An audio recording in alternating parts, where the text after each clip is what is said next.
Hi, everybody. Welcome to the Addison Sports Special. Wow, another blockbuster show for you folks. The champion Addison Trail Girls Bowling Team is here. And from the Addison Park District, a new supervisor, Cody, will be here right after the show. We'll have a little tribute to the Fighting Irish, okay? Happy St. Patrick's Day. Coach, nice to meet you, buddy. Nice to meet you. Wow, I'm excited. When you told me that you guys won regionals, that I think was the first time Addison Trail Girls did that. I don't know for sure. Yeah, it was for sure the first time we won regionals. Oh, man. Yeah, we were pretty good back in 2005 as well. Yeah. But the girls did not win regionals. They actually won conference that year, but did not win regionals. Right, that's what I thought when I heard that. Oh man, great. All right, Coach, I'll tell you what, a little background on yourself, where you grew up, where you went to college and so on, and bring the folks up to date on your career. Sure. I grew up in the area. I went to Conant High School. I grew up in Elk Grove, so not too far from here. I went to Northeastern, played baseball over there. Oh, you did? I did, yeah. And then I've coached baseball, basketball, football. I was a head girls coach at Addison Trail for 13 years before stepping down, and then now the head girls bowling coach. This was my first year as head coach this year. Yeah. Did you bowl a little bit, in your career? Yeah, Did you have as I was growing up, yeah. I used to be in a league when I was growing up, on Saturday mornings back in Schaumburg. Before I think it's a bunch of townhomes now, but way back in the day in Schaumburg, there was a bowling alley. And Elk Grove, too. You see that? They knocked that one down, too. I go, what? Yeah. Beautiful place like that, they knock it down. But anyway, you guys bowl at Stardust, do you sometimes? Stardust and Wooddale, yes. Our home matches are at Wooddale, but a lot of the teams in our conference bowl at Stardust, so we're between the two quite a bit. I'll tell you what, Coach. First day of practice, when the girls got together, what were your aspirations at that time? Well, last year I was a JV coach, and we had 4 freshmen last year that came in and did a lot of bowling as freshmen on the varsity. So we knew we had a lot of good girls coming back, and then we had Kylie coming back, this was her 4th year as a varsity bowler for us. And then Hannah Malone as well came out and bowled. So we knew we were going to be pretty good. So our first day was kind of, hey, this is our expectations. This is what our goals were for the year. One was winning conference, which we did for the first time since 2005. Trying to, get through the regionals, and we kind of surprised everybody at the regionals and won the regionals. And then went to the sectionals, bowled really well there at a tough bowling alley in Hinsdale Central over at Suburbanite. And we made it out of there and made it downstate. Yeah, that was great. Tell you what, we're going to meet the girls, Coach, okay? Let's start right from here. So just look, what camera is yours? Right there. Your name and what grade you are in school. My name is Hannah Malone, and I'm a senior in high school. My name is Valentina Pizzofrado, and I'm a sophomore. I'm Kylie Frimuga, and I'm a senior. I'm Grace Canizzo, and I'm a sophomore. I'm Angelina Ayala, and I'm a sophomore. And I'm Amelia Leslie, and I'm a sophomore. Wow, got some girls coming back, Coach. Four. Yeah, wow, that's going to be great. And a couple coming in, too. Yeah. All right. I'll tell you what, let's go when you won conference, where did you win that at, and who did you beat? Well, when we actually ended up splitting conference with Morton, but we were 6-0 going into that last week of play, and we had Morton on that Monday, and we beat them. So no matter what happened on that Wednesday, we were guaranteed a conference championship. We beat Morton at Wooddale. Okay. At that, girls, do you remember? Go right down the line to the regionals there. How did you do in that? We did phenomenal. At least I think we did amazing. We had a lot of team spirit there, and it just went right into sectionals, and I think it really made us a lot stronger being there all together. Okay, pass it down. During regionals, it felt more like a team. During regionals, we were all chanting, and doing so many cheers for each other. It felt very, we were together during it.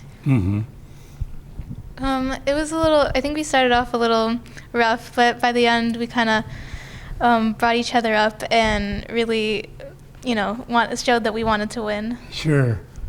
At regionals, we were really nervous, but then we came out and won it. It was insane. You settled down, huh? We didn't start off as well at the beginning, but I ended up bowling a 257, and then we ended up cheering each other on, and it went really well. Yeah, I think regionals was the first time that we were a team and we did everything together, and it was pretty amazing. Very good. Coach, at practice, what do you emphasize? Any special drills or anything? Yeah, we work on some, some technique stuff to start off each practice, and then the 7-10 is a big pickup for us, and we struggled with the 10 pin a lot this year, and honestly kind of kept us away from that second day downstate. If we would have picked up a couple more spares, we would have probably made it. It was that close, huh? 52 pins away from making it to the second day downstate. So, What do you suggest on a temp? Did they change balls, or do you? Yeah, the girls change balls, use a spare ball for that, change where they're standing. It's just trying to hit your mark, and hopefully it works out for you.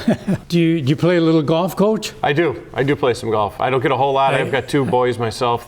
One's in high school and one's in 6th grade, so I'm busy with them as well. But Yeah. not as much as I like to. Have you been in our dome here? I have not. In the 17, 18 years I've been in Addison, I have not been there yet. Oh, you got to go in there. It's terrific, Yeah, you could practice all putting and chipping and so on, Okay, let's see. Let's get back to sectionals now, okay?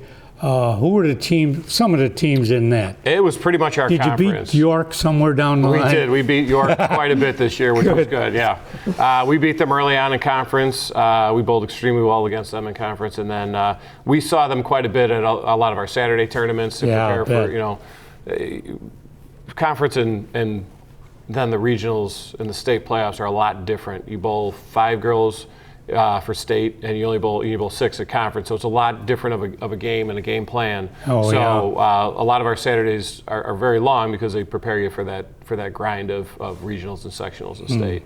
So, but yeah, we had the opportunity to beat them quite a bit this year, so it was nice. Yeah. Tell you what, we're going to go back to the girls. What was your highest game and your highest series, if you can remember it? My highest game probably was like a 240 around there somewhere. High series was actually during state. It was about, I think it was like 620s around there. Wow, it was 6. That's averaging 200 plus. My highest game was a 257. My highest game was a 280, and I think my highest series was like a 680. Whoa, getting close to 700.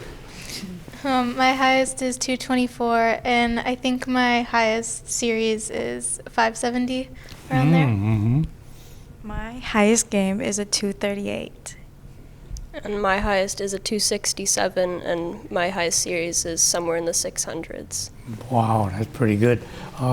Coach, do you recommend girls switching balls a lot, or during when they start out? What's your theory? Heavier is better. So the sooner you can get into like a 14-pounder for girls. Some of them, like Kylie rolls a 15-pounder.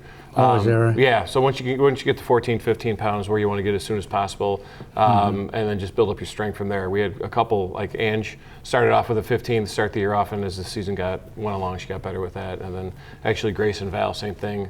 Towards the end of the season, they switched and went a little bit heavier, and it made things much better for them.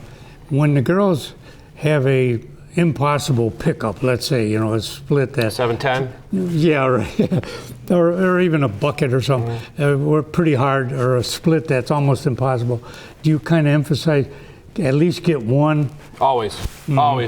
Get if it's, let's say there's 3 pins out there. Yeah. Get 2 of the 3. Get whatever you can and move on. It is what it is, and move on. We're all about trying to. It's not always about getting strikes. You want to pick up your spare the best you can, but if it's an impossible, I'd rather have you at least pick up 1 or 2 of those pins and move on from there. Yeah, good. That helps a lot. You never Absolutely. know. You could win a game by 1 pin, right? Absolutely. By making that pickup. I tell you what. Now, the sectionals were where? Where were the sectionals? We're at Suburbanet out at Hinsdale Central. It's pretty tough lanes. Yeah, not a whole lot of break on the ball there, and we bowled there early in the year against Hinsdale Central, and we struggled. It was probably one of our lower series of the year at like 27, 20. It was But just you under didn't 20 lose by degrees. much. You said you only lost by 50 pins? Not at sectionals. Sectionals, we finished so we were 3rd place, I believe, at sectionals, and made it down state. So it was tough. It's definitely probably the toughest lanes we were on all year. Okay. Have you been to out there? Well, the finals are in Rockford, right? Right, the Cherry Bowl. Yeah. So we left on that Thursday, went out there for a practice round. First time I had been out there, first time obviously as a team in a very long time. So you get 2 hours of practice there. So we practiced for 2 hours, had some dinner, and it was up. And it's a grind down there because it's 3 games lunch, 3 games, and then if you make it past that first day, it's another 6 games the next day. So, Yeah, well, and it's we a were grind. 52 pins away from making it. Oh, man. A couple. Just a little spare here or there. One spare, 2 spares. maybe, Absolutely, yeah. absolutely. I'll tell you what, who's got the handheld? Where's down there? Okay, tell you what, some of your favorite subjects in school, okay? And why should a young girl go out for bowling? Oof, oh man. Some of my favorite subjects is really anything that has to do with music or anything with creativity. I also enjoy science, and Okay. girls should join bowling because it's just such a good team sport, and you can really learn a lot about yourself, and you can improve in many ways. Okay, pass it down, girls. You only got a minute and a half. Okay, my favorite subject in school is actually math, weirdly enough. But I think people should join bowling because it's such a team sport, and you learn so much about yourself and others. You become very personable to so many levels. I would say my favorite subject is English, and I would say to join bowling because it's very inclusive, and with just a little practice, you could get a long way. That's right. My favorite subject is math, and you should join bowling because it's a lot of fun and you meet a lot of new friends. My favorite subject is English, and you should join bowling because it's a very individual sport which you can practice on your own. My favorite subject is probably all of them, and I would say join bowling because, it's a mental sport, and you could take that with you anywhere you go. Absolutely. Wow. Give the girls a hand. All right, girls.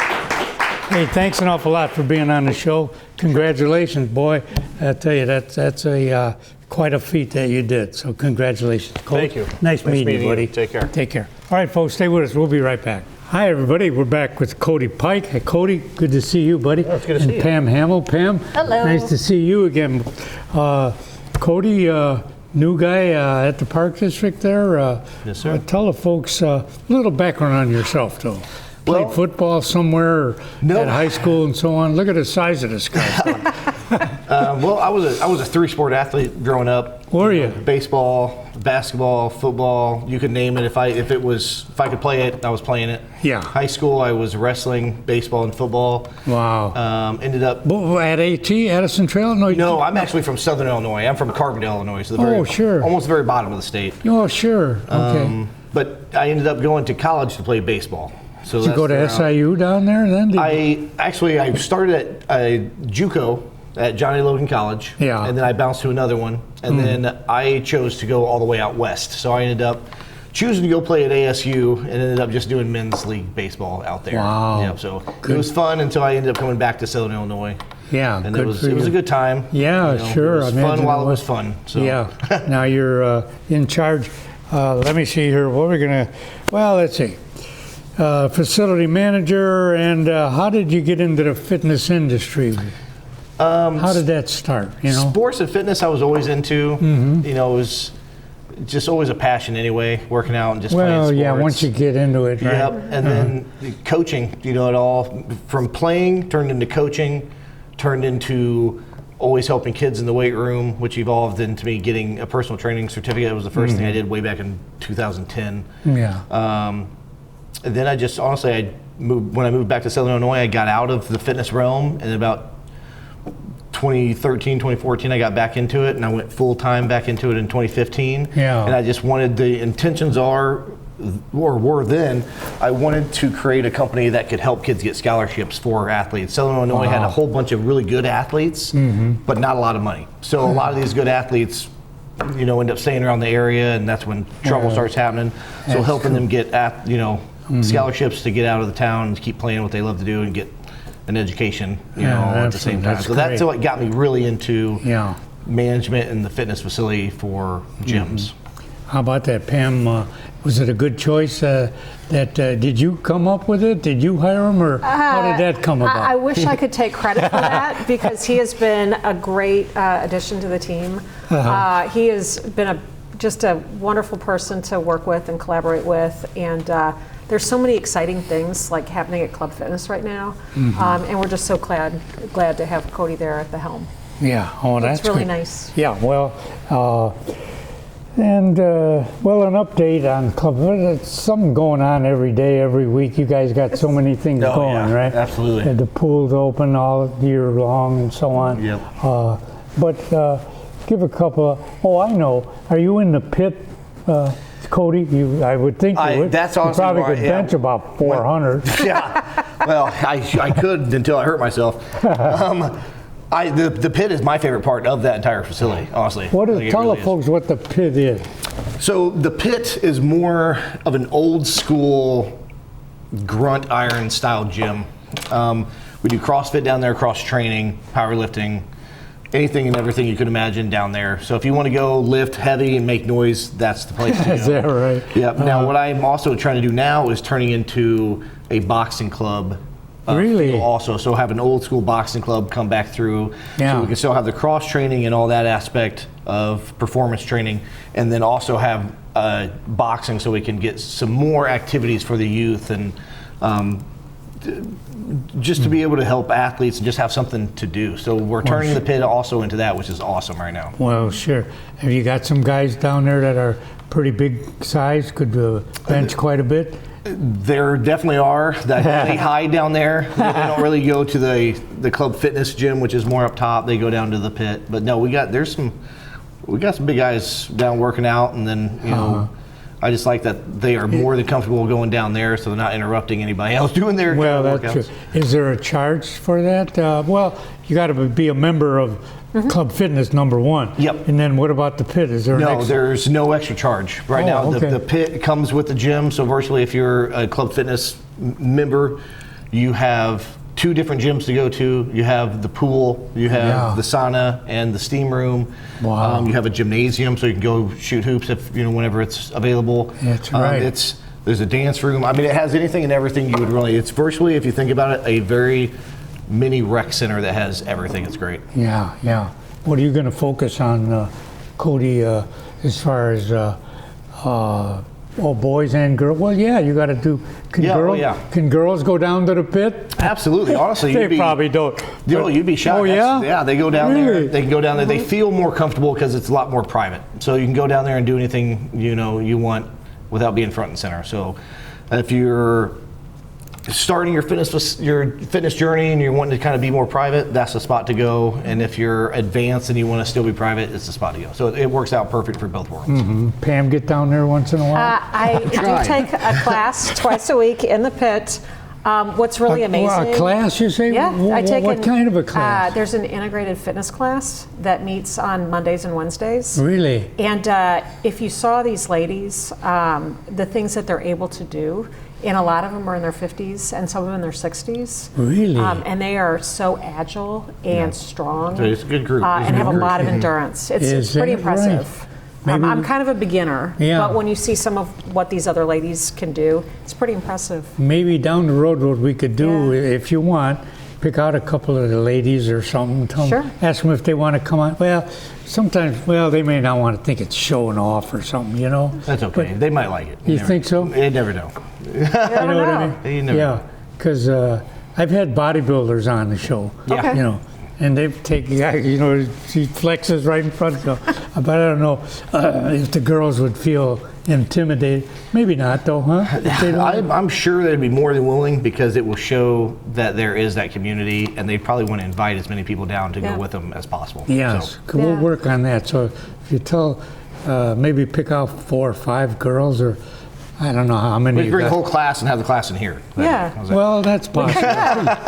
Well, and it's interesting, I know, with my class, so many of these women, they've been on a multi-year journey. Mm-hmm. So, they're able to show, they can do things now that maybe they couldn't do a couple years ago, just through the, strength and endurance and the training. Mm-hmm. At the pool, if someone just wanted to swim for a couple hours, a day. You know, could they do that? Is there a charge? There's a drop-in charge to swim. Yeah. What is it called? It's just a drop-in charge. I believe it's $10, and then. But you could stay in the gym all day. You can stay all day.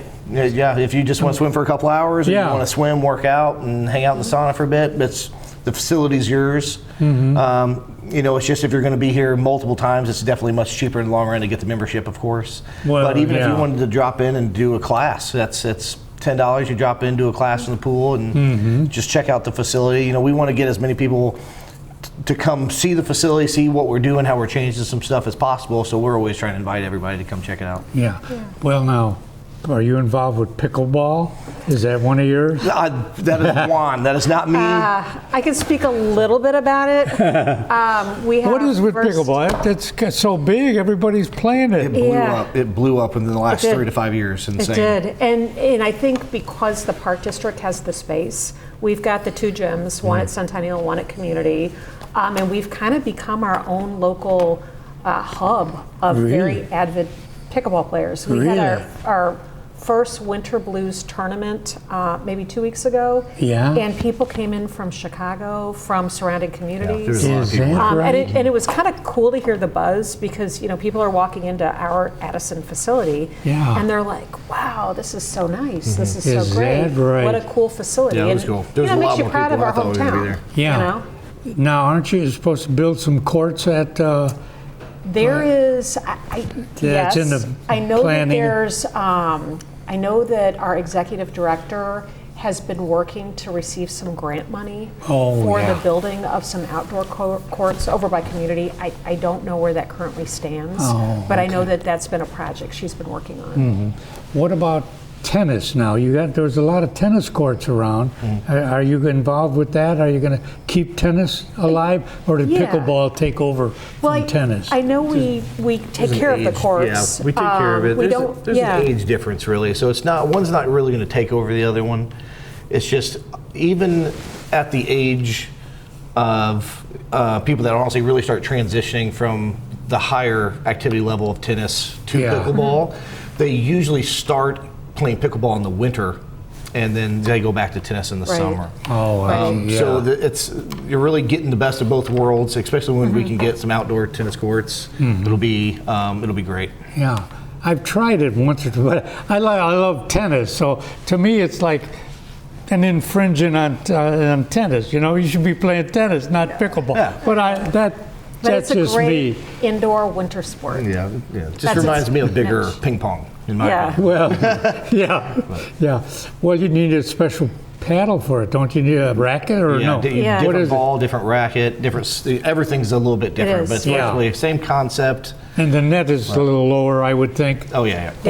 Yeah, and I guess you could play singles and doubles, right? You can. If you want. You can, absolutely. We tend to, for our drop-in pickleball, that tends to be doubles-based. Really? But our tournament did have both, I think, singles and doubles participants. Okay. All right, Pam, what did I miss? Anything? Planning? So Cody and I are working on a run. A run? Details to come. I think it's going to be very exciting. It'll be in June. Oh, okay. 5K perhaps, or?